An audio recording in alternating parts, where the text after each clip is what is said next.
All right, so on this activity,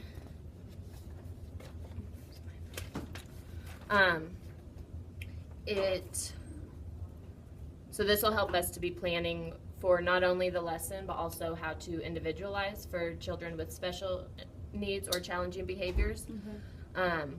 There's a lot of different ways that you might be able to individualize for certain children. Like if you have a child who you know that music is their motivator and what gets them going, then you might be able to come up with a fun little song to get them engaged and get them talking about how to use their words, and when to and all that.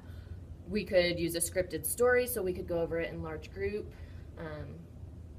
and just talk about exactly how they are supposed to be using their words and when it's appropriate.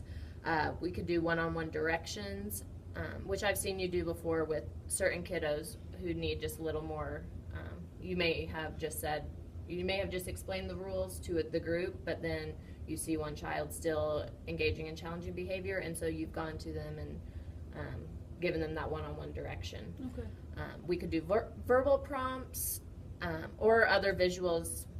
There's really a lot of different things that we can do. Okay. So can you think of anybody in your classroom that might need those individualized supports? Yes, probably River in my morning class. He definitely does. Jackson in the afternoon, probably Lexi too. Okay. And Kenny and Vale, they probably do. All of them? Yeah. Okay, so with River, what is the most challenging behavior that he shows? He hits, so he doesn't have words, so he doesn't know how to communicate. Like, he doesn't know how to get his friend's attention, so he goes to hitting, not doing it to be mean, but he doesn't know how to play, so that's just his way of trying to get attention. Yeah. Yeah. And it works for him, so why wouldn't he keep doing that? Yeah. Okay, so what is a way that we can prepare for when he is hitting? Maybe one of the visual prompts would probably help him. Maybe taking him aside and showing him. Maybe like when he does do it, take him from the area and just showing him like visual prompts, like, hey, that made her sad, or no hitting, something along those lines. Okay, so we can prepare something, maybe something small and just a go-to for. Yeah. So what would be included on that? Like maybe tap a friend on the shoulder, say their name, and say I want to play, or whatever it is that he needs. Maybe, I don't know if he'll do I want to play just because he doesn't have that language, but something like that would be good. And maybe the feelings too, showing them like, hey, this is how they feel, sad, Yeah. So feeling cues. Mm-hmm. And visual prompts. Yeah.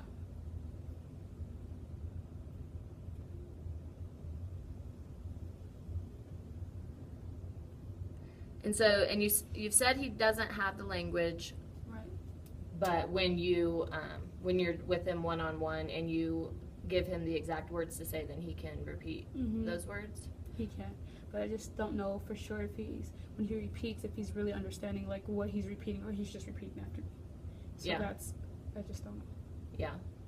Well, that's a good start. Okay. We can start, you can also add that into the individualization, just giving those one-on-one verbal prompts. Okay. And I know that you're already doing that, but it's just another way to be prepared for whenever challenging behavior Okay. does occur. And really all of those strategies, those are awesome strategies for any of the kids that you named. Okay. So we can just kind of make it universal for whoever needs that. Okay. So the way we are going to teach kids to use words, we'll move on to that. So I know that I've shared this with you before. These are LEAP, which is what does that stand for? I forget what it stands for. But this is just says the basic fundamentals of what you should be teaching for friendship skills. Okay. And so this is going to help over all of the routines throughout the day. So it sounds like these steps, the skill, we can replace any of the, or put any of the skills in this. And so the skill will be to teach them how to use their words. Is that what we Yes. agree on? Use your words. Yep.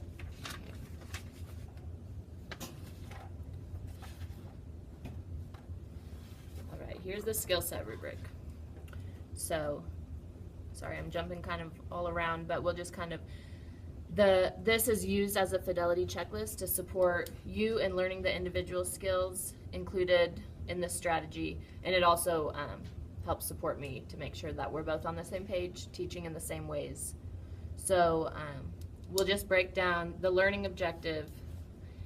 Our overall learning objective is teaching behavior expectations, but right now we're kind of narrowing it down to teaching appropriate, or teaching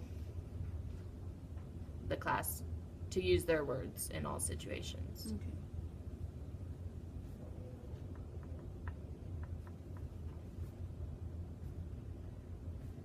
To use their words to get their needs met.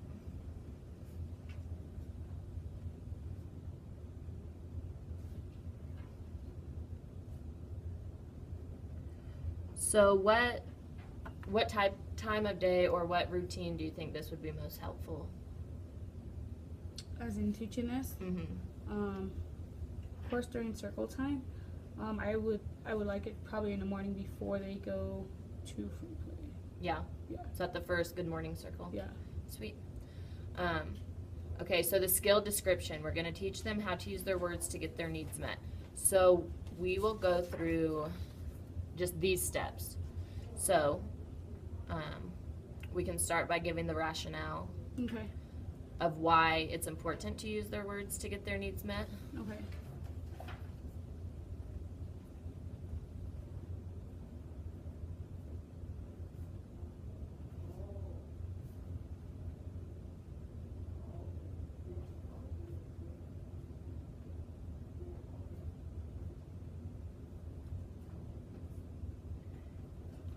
And then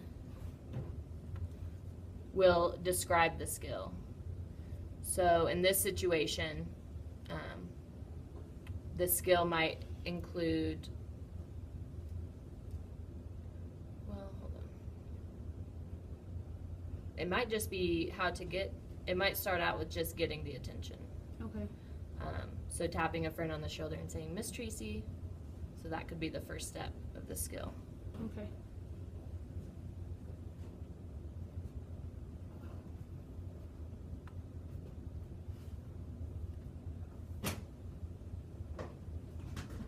Because that's another thing, challenging behavior might occur because the child doesn't even know that you're talking to them. So they're not hearing anything that you say. Tap your friend on the shoulder and say their name. And also help with them entering like groups, like positive ways to enter like group settings. Like if a couple kids are playing in one area, it helps them, you know, to use the words to come into that area. Yeah. Yeah, positive play. Yeah, how to initiate that play. Yeah, because I think that's some of the behaviors too, especially from my friend Lexi, is when she'll play by herself and another kid just comes to play with her things, that's where she starts doing the hitting. So if we can, you know, teaching the whole class to use their words, and if they come in there and if they ask, "Hey, is it okay if I play with you?" So like that would be another good one. Maybe Yeah. that will prevent some of it too for her. Oh yeah. So. And we could even switch this around and just focus on the getting attention. Okay. And within that comes that initiating Because I play. think everybody in the class, even if they're not on IEPs, I think that would really help. Like just positive ways to enter a group setting, like group play. Yeah. Be very good. Well, let's start there, and then, like I said, this can change. So once Okay. once we realize that that's working, then maybe we can go on to using their words overall. Okay. Does that sound good to you? Yeah. Perfect. Because, yeah, you're so right. The initiating play is a huge part. Mm-hmm. So we'll just kind of start this over. How to get a friend's attention.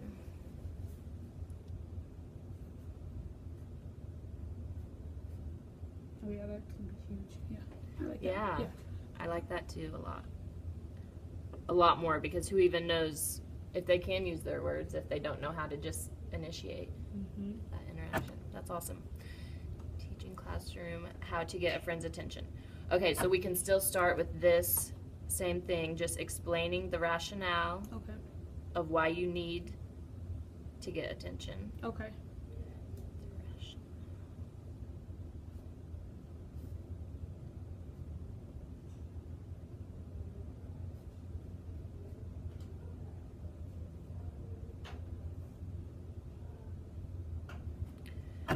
All right. And then we'll just kind of go through this. Describe the skill. Okay. So, explaining to them, okay, you need to look at your friend, tap your friend on the shoulder, and say their name. Miss Tracy. Right. So,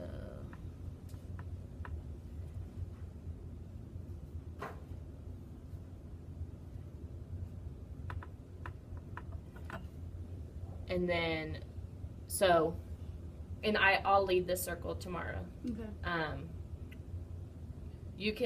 We'll figure out exactly how we'll introduce it to them tomorrow. Okay. But, so I'll be doing that, and I'll be using you as my friend Okay. to get your attention. And then we'll demonstrate the right way, which is what I just did. Okay. And then we'll demonstrate the wrong way, and I'll just be like, I'll push you, and then be like, was that the right way that we should be getting a friend's attention? And then, Things. yeah. Okay, Just perfect. knock you out. Yeah, right? And then we'll have them practice. Okay. And we might want to start with the stronger, like Kenny. I feel like he knows how to do this. So maybe start with the stronger of the class and then move to the ones who don't know how to do it as easily. Okay. So we'll describe the skill. We'll demonstrate the skill.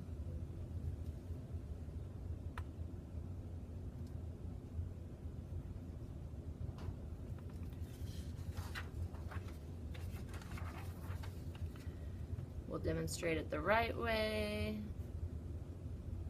the wrong way, and then we'll practice. Okay. Does that sound good to you? Yep, sounds great. If you have anything else that you want, we can always add it in here. Okay. And we can also just decide that as we go. Like once I model tomorrow, we might say like, whoa, we missed this piece. And yeah.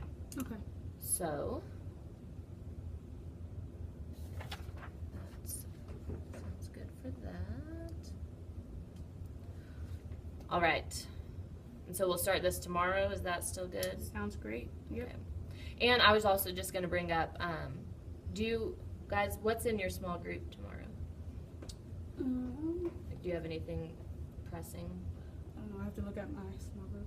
I Okay. have like less time yet. And it doesn't even need to be in small group. It can be in centers. But I was just thinking, since we're going to start off the day by going through this, I was thinking that at some point I could work more individually with kids to just draw out what this skill might look like. You know what? Actually, no. That was something that I was going to do with what I initially thought we were going to start with. So never mind. But yeah, so that is all for that. Now all you have to do, well, do you have any questions or do you have any comments? Nope, that's it. Sweet.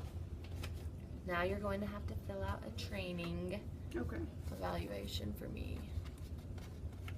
This is yours too. Thank you. Somewhere amongst all these.